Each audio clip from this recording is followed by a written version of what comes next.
What's up, everybody? Welcome back to another episode of the TenSevenMMA MMA Show. My name is Huzaifa, and we're here with Justin Guitar Hero James. And we are back after an action-packed week. Even though there's no big UFC event this weekend, we had an action-packed week of news and exciting announcements and random interviews, weird interviews. A lot of people hating on Jon Jones. Me and Justin throwing our hat in the ring, talking about this Jon Jones fight. Also, talking about what might be happening with 310. So there's so many moving pieces here, so many things to contemplate and talk about. So we are very excited to be back here on this Friday at our time of 1:30. By the way, we've gotten some new subscribers. So if any of you new subscribers are joining the live show, the show that kind of keeps the wheels moving on this YouTube channel, welcome. We're happy to have you. Make sure to comment in the live chat and ask us questions, and we'll do our best to answer those questions as we go along and cover the topics today. All right. So, Justin, first of all, I know you made a video about UFC 310, about Shavkat versus Usman. We're going to talk about that in a second. By the way, did you get a chance to see Colby Covington's interview over the I think it came out 2 days ago, the day that it was announced that Trump won. Have you seen that yet? I wouldn't even waste my time watching a Colby Covington interview. I couldn't care less about what he has to say. Okay, so how cringy is it? If you have to give it a 1 to 10 cringe score, how bad? 10, pure 10. Oh yeah, it's driving me. It's driving me crazy. I don't like, pretty much. There's no UFC fighters that I don't like. Like, pretty much, I want to see them in some capacity fight, or I'm somewhat indifferent or whatever. I really don't like Colby anymore as a fighter, and just somebody that I want to see. Although there are certain fights that I'd like to see. For example, I still want to see that Ian Garry fight. I think it makes sense, but I don't think it's ever going to happen. I think Colby Covington is ducking it like crazy. He's somebody that ducks fights. Jon Jones should not be called somebody that ducks fights, but we're going to talk about that in a second. And I'm going to pull up this. I made a video. I'm not sure if you saw it on our channel about Colby Covington, but we're going to talk about his interview and all the crazy things he said. I just can't respect him, because it's just pure nonsense what he says. Western Mass Climber says, every time we start the show, we start mid-sentence. I think I need to wait a second longer before the live stream is rolling before I start talking. What's up, Western Mass Climber? Good to see you. And what's up, everybody else? Great to see you guys as well. Okay,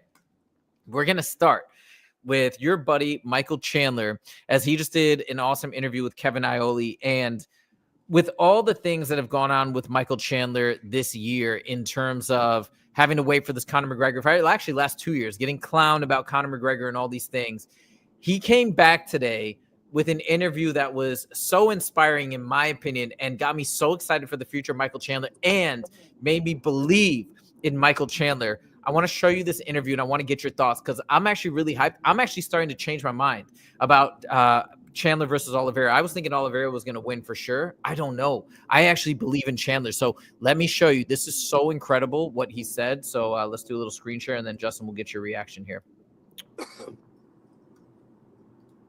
With the perfect time. And obviously we had the Ultimate Fighter. That was a fun process for a couple months. All right, we're going to fast forward. So he's talking about the Conor thing, but let's see if we can fast forward a little bit to what he talks about, what he wants to do this year and in 2025.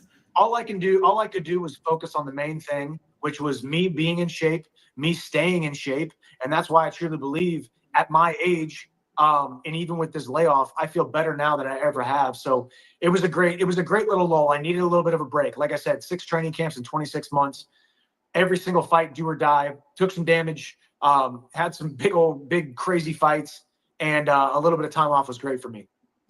So he's saying that the time off is going to make him come back better than ever, because he's been taking care of himself. He's been working on business. He's been basically rehabilitating his body from a lot of the injuries and damage that he's accumulated throughout all his fights. Now listen to what he says here. We'll see. You never really know. That's the beautiful thing about this sport. You never really know. Nobody ever knows until that cage door closes, right? But truly, taking this time off made me see the sport a little bit differently. I had a couple different epiphanies. Grew as a man, grew as a fighter, grew as an athlete, grew as a winner. And I think that's going to show on November 16th. I'm still going to be vintage Michael Chandler, still going to be the most exciting guy at Madison Square Garden, still going to steal the show, still going to keep people on the edge of their seats. But it's going to be in a very interesting fashion. And I believe it's going to be the most masterful performance that anybody has ever seen out of me. And it took me 15 years, almost 16 years, to really put it together. And sometimes it needs to take that long. So I've got no worries at all about, quote unquote ring rust. I was born for this. I was built for this, and I've done it now 30 something times. And I've been doing it for 15 years, a decade and a half, hand-to-hand combat for 24 years, if you count my wrestling career. So I know how to compete. And I'm excited to go out there and get my hand raised. Now we move forward to what he's alluding to is he's saying, and he says this later on, I think in more detail, but what he's alluding to is like, look, some of the fights and some of the losses he's had is because he's gone out and been wanting to be a crowd pleaser, been wanting to put on exciting fights. But at the end of the day, his base is wrestling. That's where he started. That's his first combat sport. And he's going to go back to the basics and fight in a different way. And now stop just trying to be the most entertaining, but just straight up try and go for legacy and try and go for wins. And he thinks that he's going to beat Charles Oliveira. He's going to let him say it in his own words in this next clip. My losses. But honestly, Kevin, I've never gone into the octagon wanting to try to entertain. I've never once looked around the crowd and thought, wait till you guys see what I'm about to do. I'm here for you. It's always been about competition for me. Mm-hmm. But if you went all the way back to a freshman year in high school, wrestling, that's how I did it. I wanted to get my hands on you. I wanted to put a pace on you to break your spirit.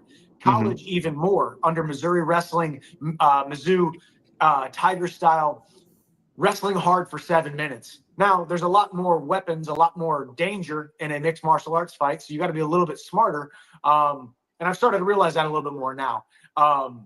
But yeah, definitely. But I've never actually gone in there to try to entertain. It's just a beautiful thing when you're that entertaining and you're not trying to be. That's when you know you're doing what you were called to do. And I know I was called to this sport and hand-to-hand combat. November 16th, like I said, I'm going to steal the show. Sorry, give me 1 second. I'm just trying to find the part where he talks about his plans for 2025. It's so dope. A big change from my last fight against Poirier, man. I've completely changed my mindset on what the sport looks like. It's still going to be fast. It's still going to be exciting. It's still going to be dominant. But I can guarantee, without a shadow of a doubt, that the best version of me that we have ever seen is stepping into the octagon November 16th. And it's not because I've changed a bunch of things and not because I've had a great training camp. I needed time off. I needed time to stop. I needed the sport to be taken away from me in order for me to fall back in love with it and fall back in love with the grind. Because I can grind all day long, and I work harder than anybody else. I'm more disciplined in the kitchen. I'm more disciplined in the gym. I'm more disciplined in my training. I'm more disciplined in my recovery than anybody in the entire sport, maybe in the history of the sport. And I will stand on that hill and plant that flag. I believe that. But I haven't always competed that way. November 16th, I compete that way. I deserve to win, and I will get my hand raised. I will be the number one contender. I will fight Islam or Arman, whoever is the champion, if they fight in January or whatever they fight, and I will win the title in 2025, and I will be the oldest lightweight UFC champion in 2025. That would be. Let's go, Justin. Okay, first thoughts, because I heard that this morning when I was taking a shower, actually, and I was listening to the interview, and it got me so hyped because you can hear the conviction in his voice. He does do the right things. He's always taking care of himself. I love that he wants to go back to his wrestling roots. Justin, what are your thoughts? I love it, man. I'm a huge Mike Chandler fan, and he hit the nail on the head when he's talking about his personal life. This guy is a chef in the kitchen. He's an incredible, it's like the things he's saying, people don't really understand. When you look at Mike Chandler's physique, that's not natural, or that's not, natural. It is natural. It is natural, but it's not normal to look like that. And it's because of how he recovers. It's because of how he treats his diet. It's because of how he sleeps, because of this, because of that. Mike Chandler is like superhuman, man. And again, I know him personally. The guy's, he's a great dad. He's a great fighter. He's a great training partner. The guy's just a freaking stud. And, I tell you what, Charles Oliveira is going to have his hands with him. To beat Mike Chandler once is incredible. To beat him twice is going to be nearly impossible. Mike Chandler's coming in with a chip on his shoulder. His brain has recovered because he's been in all these wars, like he says. Taking time away from the cage. It's not, ring rust isn't a thing for guys that have fought 50 times. His brain hopefully has been recovered, and I expect Mike Chandler to go in there and steamroll Charles Oliveira. Dude, I kind of think so too now, and I'm very, very, very excited. And imagine if he pulls off what he's going to pull off. And he mentioned this later in the interview. I won't play it again, but he said he's going to take the belt, and then Holloway's going to move up. If Holloway wins this fight, he says he then wants to challenge Holloway for the lightweight title and put the BMF title on the line and beat him and get the I mean, like, I love the way he's thinking. Or alternatively, if Max doesn't continue on his streak just in that event, maybe Conor eventually does come back. I don't know. It's looking grimmer and grimmer as more time passes. But maybe Conor does come back, and maybe Conor can come back in there and sneak in for a title shot. That could be so cool. So this has got me really hyped just in terms of the story and the possibilities. And I love seeing a recharged, refreshed Mike Chandler with that much conviction, finally not focusing on it. It kind of wore on me as a fan, him focusing so much about Conor and why. Like, I get why, but it's like at the same time, dude, why are you so focused on this one fight and this one person? You could do so much more. And now I love to see, and I hope I'm not being like overly critical on that front, but I love to see him back in the mix, dialed in and just shooting for himself, you know, setting his own goals regardless of Conor or anybody else and wanting to be the champs. I think it's great. I'm so psyched. And I think I'm going to go for Chandler as well. So this is going to be really exciting. Now, there have been rumors that this fight might be called off or that Charles Oliveira might be dealing with an injury. Have you heard anything about that or no? Yeah, I saw it on Instagram this morning that Oliveira pulled out. I didn't click the link. I thought it was just clickbait. But now since you're mentioning it, it might be worth looking into for sure.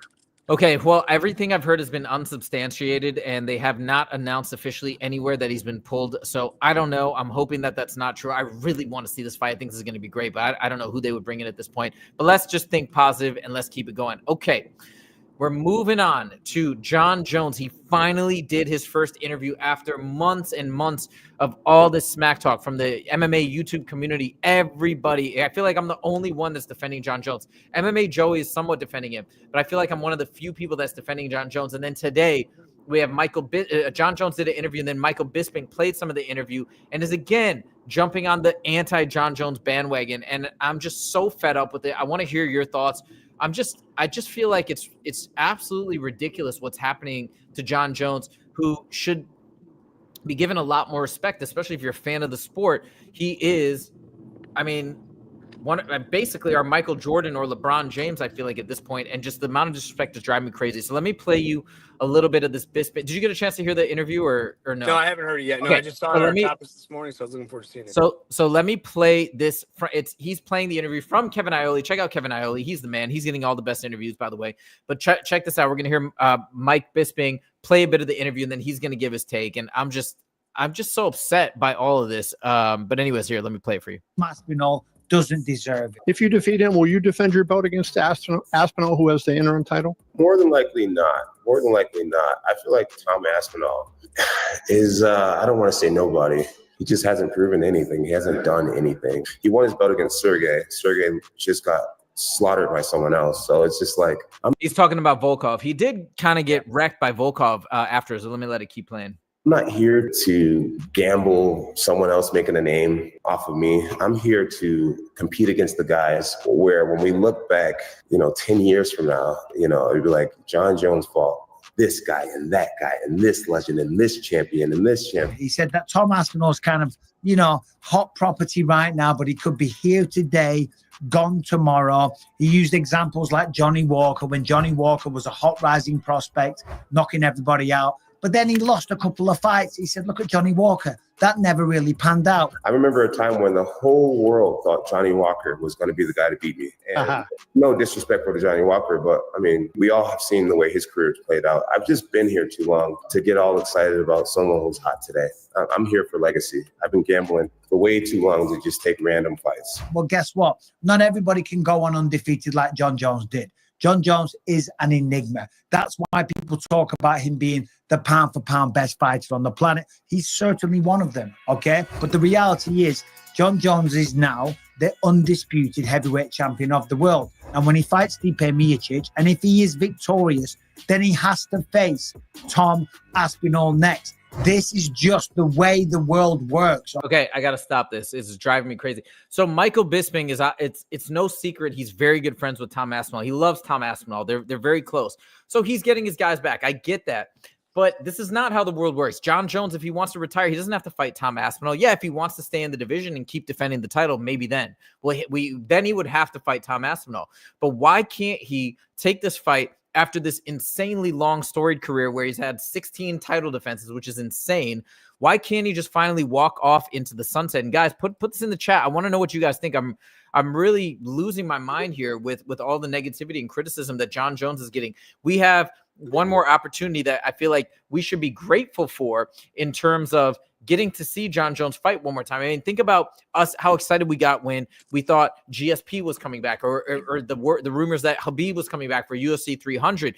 We were so excited and wish that would have happened, and it didn't. This is another situation of the greatest, or one of the greatest at a minimum, and he is returning. He is coming back to fight, and we should be excited. And he's fighting an amazing legend. Now, the main issue here, I don't think is that he's fighting Stipe. I think the reason why people have a problem with this fight is because they love Tom Aspinall, rightfully so. Tom's the man. Tom does have the interim belt. He did defend the interim belt, which normally never happens. So you would think he should have fought for the real undisputed title at that point. Fine, I get that. But that's not on Jon Jones. That's on the UFC. If you have a beef with that, you can complain to the UFC.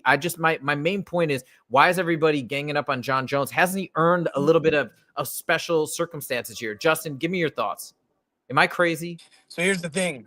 No, you're not crazy. And Jon Jones, what an incredible interview, because he's exactly right. Something that's hot today isn't going to be hot tomorrow. And you using Johnny Walker is an incredible example, man. Johnny Walker, the next UFC champion, the next greatest of all time. And the only thing Johnny Walker, and I like Johnny. I've met him a couple of times. He's a goofy guy. He's a lot of fun. I love having him in the room.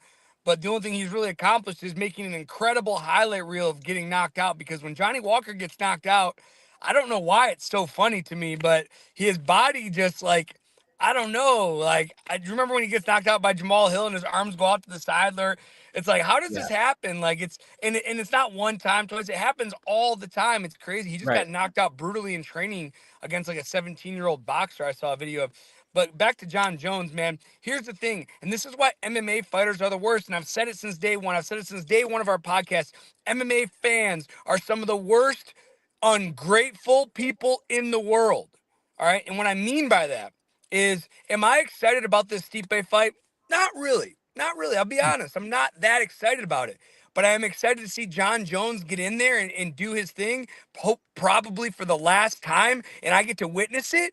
Absolutely, man. Let this guy ride off in the sunset, man. He's had so many crazy controversies, but he's always shown up. He's always delivered. He's always put on world-class performances, and he's always fucking won. Whether people are like, oh, he had PEDs. Guess what?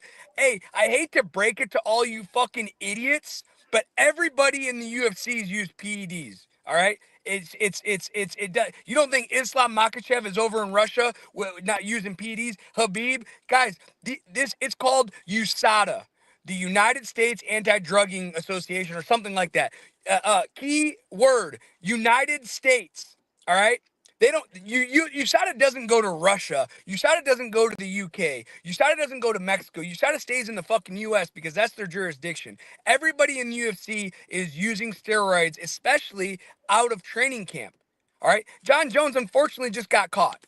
All right. I personally know countless fighters that I would never ever throw under the bus because they're friends of mine, and it's all just about the cycle. You can time your cycle, or you get the right steroid to make sure that it can be out of your system in a couple days, or this or that. Guys, get over this whole drug scandal. It's fucking stupid, and all you fucking idiots are so ungrateful because you know why? Here's another thing: MMA fans they want to see Jon Jones lose. They want to see his legacy tarnished. People love seeing that. Haters, or guys, people that are miserable love seeing people fail. Misery loves company, and MMA fighters are some of the worst people in the whole world. And that's a fact because I've dealt with all that fucking haterism. The MMA fans. Yeah. And I mean, look, I agree. Look, the drug stuff, I don't usually touch because I don't know enough about it. I know you're a professional athlete. Like, you know the stuff way better, and you make really good points. Like if people are throwing that out there as a reason for whatever, look, that's, again, let the experts deal with it. Let the UFC deal with that. That's why I don't touch it. And fine. If you're going to bring that up, I think you made a really good point. And yeah, I think I just don't know. I feel like with Khabib, people were rooting him on to be undefeated and retire undefeated, and we wanted to see him win. I don't know where all this negativity is coming towards Jon Jones. I think part of it is because there's a lot of MMA YouTubers, namely like MMA Guru, who I do generally like, but he's really galvanizing the crowd and the audience and the world against Jon Jones. And I think that's having an impact. But I would say, yeah, like I actually like the Stipe fight. Let me tell you something, Justin. When Stipe fought Daniel Cormier was 41 years old. Nobody was like, this is a stupid fight. Daniel Cormier is over 41. No, he started at 31. He fought older his entire life, and he still nearly beat Stipe at 41. He did beat him one time. He did beat him once. But I'm saying his last fight when he was 41 years old, it was his retirement fight. He was doing great against Stipe, and then Stipe landed some body shots and took it home, right? But nobody was crying about Daniel Cormier being too old for the title shot, whatever. So if it's just an age thing and he sat out for a few years, I just don't see why, Stipe just sucks now. He's terrible. He's only 42. And he just turned 42 in August. So I don't understand why everybody's writing Stipe off. I still think this is an interesting fight as well. And maybe fighting Aspinall would be a tougher matchup. I don't know. Okay, probably, but maybe not. And I just think that I think the odds are like 6-1 that Jon Jones is going to win. I think part of that is due to the public sentiment, but I think this is going to be a good fight. Let's not ruin it. We get that chance to see one of the greats fight again, possibly the greatest of all time. We're going to get to see that live in a week. So let's enjoy it, is my opinion. I want to go to some of the comments. So Homework does say, if I'm being honest, I'm not mad if Jon Jones never fights Aspinall. Yes, I agree. Before he returned at 285, Jones always said he will give us 2 more fights. There we go. And this is not his fault. The UFC has kept the fight that he called out. He got an injury, and if it would have happened when it was supposed to happen, people would have been fine with this. It's just because Tom Aspinall won the interim title. And yes, him defending the interim title was weird, but they made it's extenuating circumstances for the greatest legend of the sport. I don't have a huge problem with it. People get mad the other way when the UFC is kind of following protocol and they want the leniency or special circumstance to be granted to our legends or to the greats, the people that we feel like have earned it. Well, Jon Jones, I think, has earned it. And I think maybe it's because of the USADA things and the steroid things that maybe people are trying to take it away. I don't know what it is, but I feel like he's earned it. And let's leave all that other political stuff to the UFC and to USADA. Okay. Let's see a couple more comments here. Homer says, also, before Tom fought Sergey, everyone was saying Jones was ducking Sergey. Right. People forget the narratives. People were saying he was ducking Sergey Pavlovich, and then Sergey Pavlovich gets knocked out. To Jon Jones's point, nobody's talking about Sergey anymore. This is crazy. This is so infuriating. Okay, homework. I also feel like the UFC shot themselves in the foot by putting an interim title. Yeah, they probably did. If the UFC had not put that interim title up because they wanted to beef up that fight when Jon Jones had to pull out for an injury, they probably did shoot themselves in the foot. I guarantee you they regret that decision. That's a great point. Okay, let's see. Two Smelly Fingers. He said, since USADA is based in the USA, would you say that the American fighters being more tested use less PEDs? Justin, that's a question for you. So how it's regulated towards the fighters, and I mean, I'm kind of getting out of the sport now, so I can kind of air some dirty laundry here. Is there's certain types of testosterone. There's saponate, there's ether, there's like 3 or 4 different types of testosterone, and I'm not going to say the United States. It's just you just got to have the best doctor, man. You got to have your site. So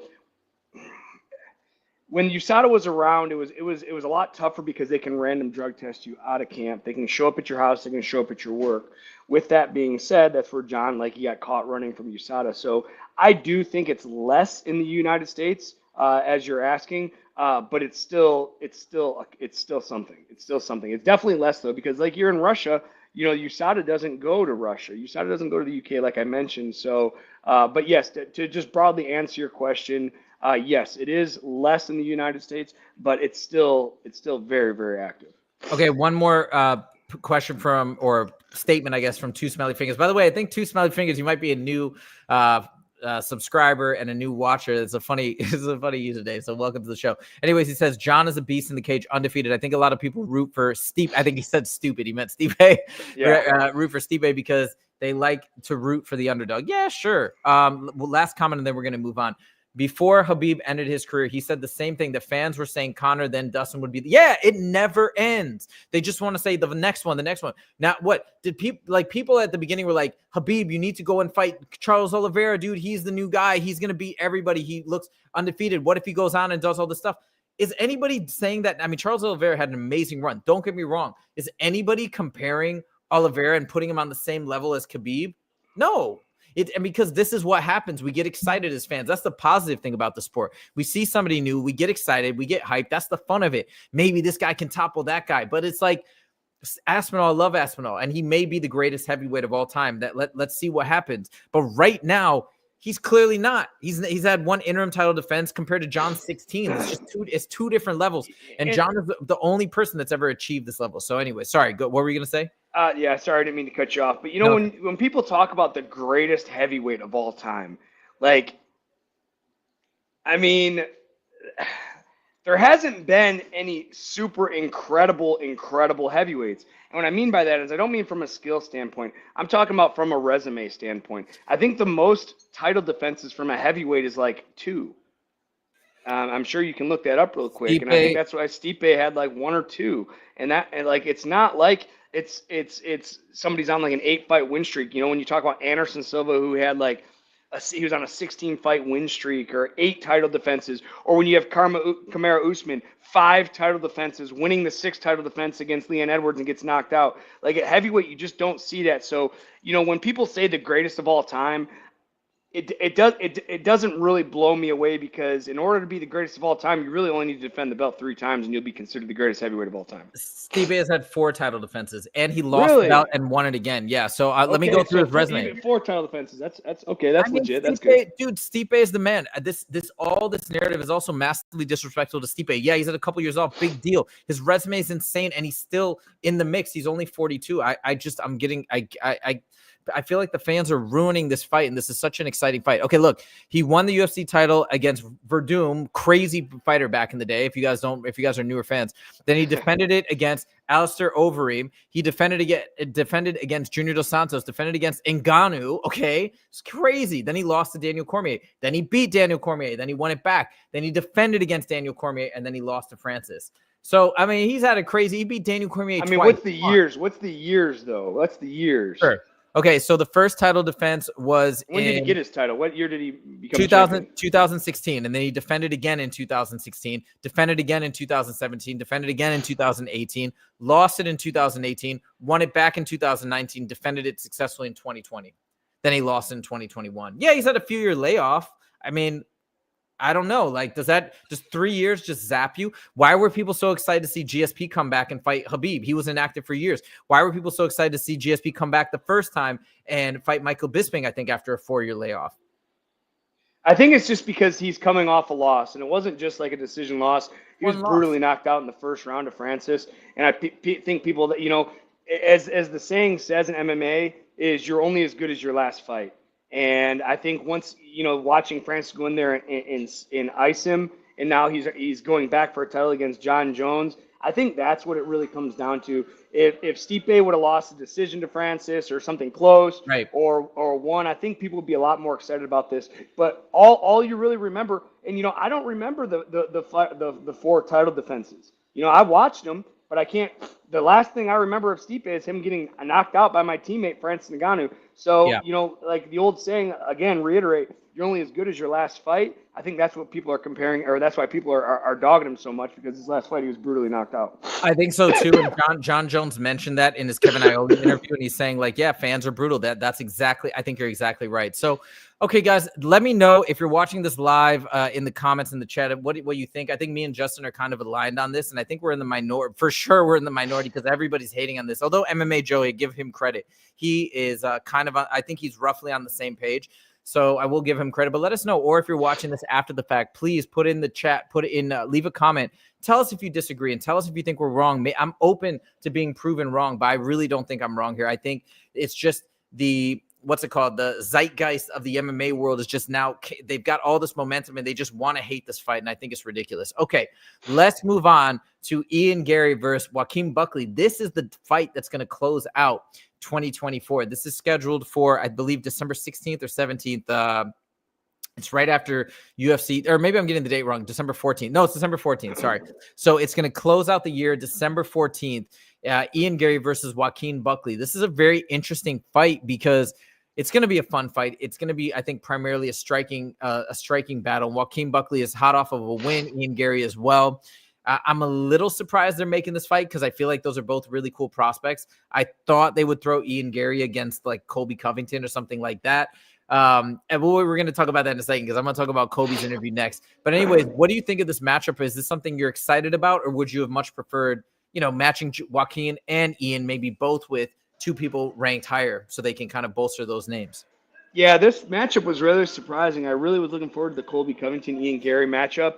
But Joaquin Buckley, man, what a fucking stud, dude. That spinning back kick knockout, a couple years back. Like, this guy's the real deal. I thought he was selling wolf tickets at first, when he was barking up the wrong tree, but the guy keeps winning. I think he got knocked out knocked out by Kevin Holland. But Kevin Holland's a long time ago. Excuse me. Kevin Holland's an incredible fighter, and Buckley just keeps getting better. And, in his last fight, I really wasn't, he was talking all this trash, and then he goes in there and handles business. And, man, what an incredible opportunity for Buckley to come in there against this red-hot prospect that people are saying is going to be the next Conor McGregor and go to Ian Garry. Another thing I like about Buckley is this guy can talk on the mic. He can trash talk. This is going to be an exciting press conference. These guys are going to get after each other on the mic, and I'm really excited to see them get after each other in the cage as well. Yeah, Buckley is coming off a really, really impressive win against Wonderboy. I actually don't think Buckley's so. I mean, Buckley will go. He's not going to shy away, and he will talk smack. But to me, he's a little cringy. Some people might say that about Ian Garry. He's so cringy. But people might say that about Ian Garry. I actually like Ian Garry's trash talk. I think his trash talk is really fun. He's not afraid to give it to anybody, go at anybody. So that will make it fun. Ian Garry's great. I know he gets a lot of hate, but I'm excited for this fight. But dang, how badly did we want? And I think Ian Garry's going to win, by the way. I see other people saying they think Garry gets him. Western Mass Climber says, I think Garry gets him. I agree. And then Two Smelly Figures with this quote. He's saying that is true. People forget, man. Is that the what's it called? MMA Guru always impersonates Joe Rogan. He's like, people forget, man. Man, when it goes into the ground, you're in his domain, and you're gonna get submitted. People forget, man. Like, is that what you're referring to? Is that a quote? Is that a throwback to MMA Guru? Let me know. Okay, but anyways, and then Homework says Garry will probably be using his footwork like he did in the Neal fight. Oh yeah, exactly, and get the win. I agree. He's gonna. With that being said, Buckley's powerful. He's explosive. Don't count him out. I expect Ian Garry to win this fight, but if Buckley lands one of those big power shots, it might be night for Ian Garry. Okay. Now we're going to move. Speaking of Ian Garry and speaking on the fight that got away, the Colby Covington fight, we're going to talk about Colby Covington. He finally comes back and does an interview after months of silence. So I'm not even going to play it. I have it queued up. I just can't do it. It's so infuriating. And like I said, this is probably one of the only fighters that I've ever felt like this about, where I don't want to hear him talk, because it's just like, there was a point where you knew he was lying, but it was funny. Like, he would lie for effect, right? He'd be like, I clearly beat Usman. The whole thing is rigged, and let's go support the boys in blue and, do his whole antics. But like, you kind of knew he was like, you knew that he knew he was lying, but sort of doing it for comedic effect and talking all the smack. So it's like, okay, I really think Colby has started to lose himself to the character. And I think now he doesn't know which way is up, which way is down. He's just lying to lie, because like, it's what I liken it to is, if you ever watch these interrogation videos of people who've committed murder, but they're not very bright, right? And so they'll be trying to talk about the story and what happened and weave in a specific narrative. But the thing is, it's a very common tactic for what police will do is they'll conduct the interrogation so that they'll ask the person to repeat their story multiple times. And then if you're telling the truth, the story doesn't change. Easy to remember. But when you're lying, you start to like add little details or like change something. So they'll go through and be like, wait a minute, the first time you told us that story, you said you came home at 10:05. Now you're saying it's 11:05. Wait a minute, back up, explain, which one was it? And so you start to find those little inconsistencies. I feel like that's what's going on with Colby. Like, he's just purely lying about everything now, and he's losing track of the things that he's saying. So it just sounds completely nonsensical. And at the end of the day, it's not even funny anymore. And he's doing it not just for that entertainment value, but he's doing it to save his career, I feel like. And it's just really infuriating, because I don't know. I can't make sense of it. So let me give a quick recap. Let me tell you all the stuff he said, and you could give me your opinion on whether you think it's true or false. He claims that he wanted to fight Shavkat, and he was down for that fight, and he thinks he would have beaten Shavkat. The only reason why I think he's saying that is because I think it's now been solidified that Usman's taken that fight, because Colby will only say stuff like that once it's been established that he can't get the fight. Like, he started calling out Bilal, if you remember, once it was already set that Bilal was getting the rematch against Leon Edwards. You remember that? Mm-hmm. He does the same thing every time. It's so Weasley, and then it's just so predictable. it's just really lame. And it's like now everybody sees it. So then he did that. So I know Shavkat's fighting Usman in December because Colby's saying he wants to fight Shavkat. So obviously that's not there. He's claiming that he wants to fight against JDM, Jack Della Maddalena, which I don't believe for a second. I think that's a complete lie. He's like, oh, he did great in Tampa. He's throwing that out there as like one potential fight that he really wants. I guarantee you JDM can't fight right now, either because of the injury or because he's booked with somebody else. That's the only reason why he's saying that. Here's the worst part. You know who he's calling out?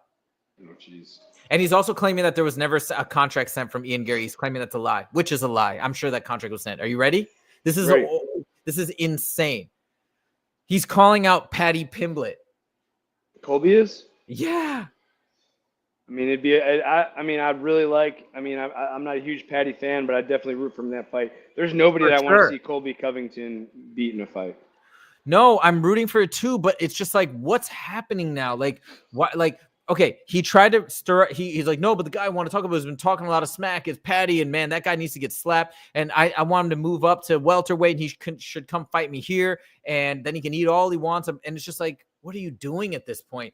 Like, we know what you're doing. You're just trying to specifically handpick favorable matchups, which I don't have a huge problem with. Like, I don't have that big of a problem with doing that. Just be honest about it, or just do it. Just say you want a fun fight. Stop trying to position it a certain way when it's like the lies used to be there for comedic value. Now you're just lying to keep the train moving and to just try and get yourself in the conversation, in the mix, and maybe end on another win or two, and then you're going to peace out. That's what I'm guessing he's doing.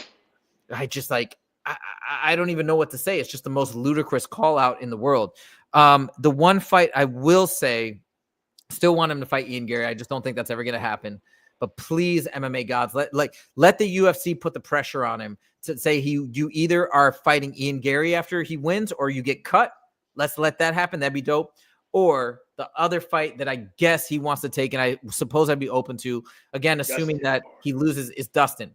What do you think? Love it. I want the matchup, man. Dustin's going to go in there with a chip on his shoulder.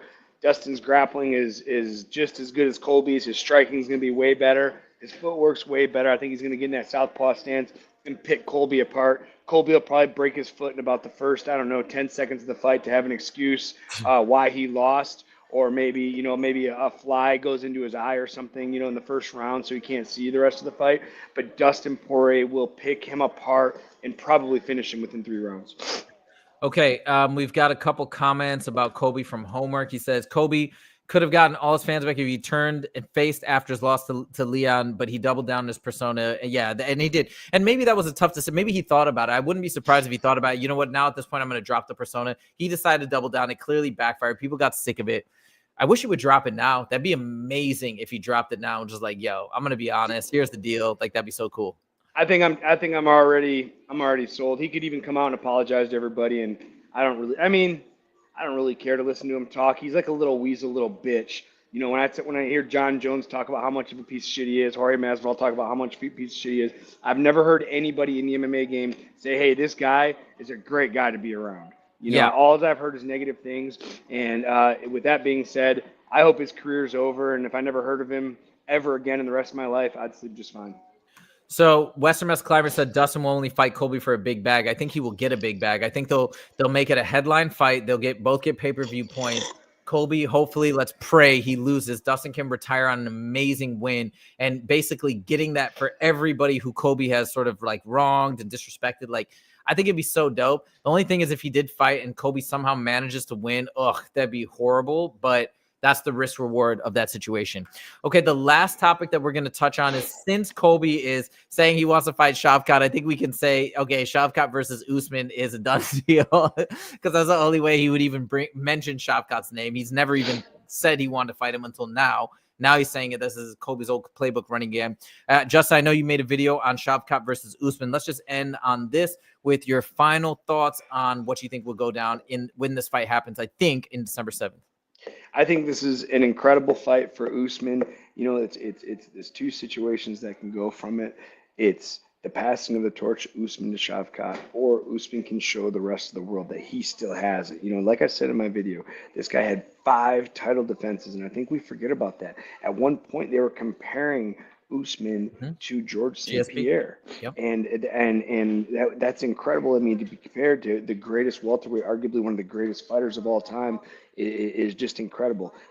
Usman's on a 3-fight losing streak, but look who he's lost to. He's beating Leon Edwards, and he gets knocked out in the 5th round. Loses decision to Leon Edwards, the champ, and then loses to Hamzat on short notice. Like, this guy still has it, and he's still. And I tell you what, for everything he's done for the UFC, he deserves this chance. Now, again, do I think Usman's going to go in there and roll Shavkat? No, probably not. But guess what? If he can somehow pull off a victory here and show that all the UFC and all the MMA fans that he still has it, he deserves that title shot. Now, on the opposition, you have Shavkat, 18-0, 18 finishes, 6-0 in the UFC. This is a huge step up in competition. He gets to face one of the all-time greats, one of the all-time defending champions at welterweight.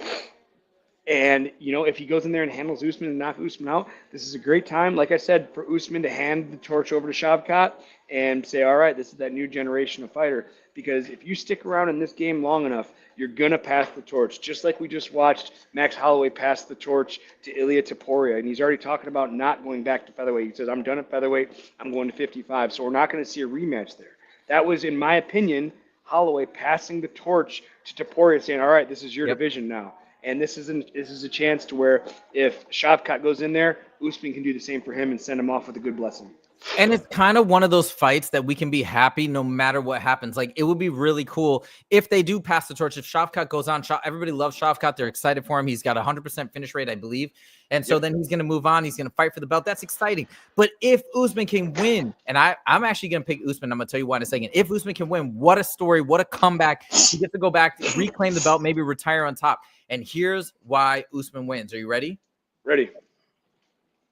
Hamzat Chimaev could not defeat him. If Hamzat Chimaev could not defeat him, there's no way Shavkat can put him down. Maybe he'll lose a decision, but he's not going to get knocked out. That's my call. Man, you are on Chimaev's dick, bro. Yeah, God damn, he's a rider.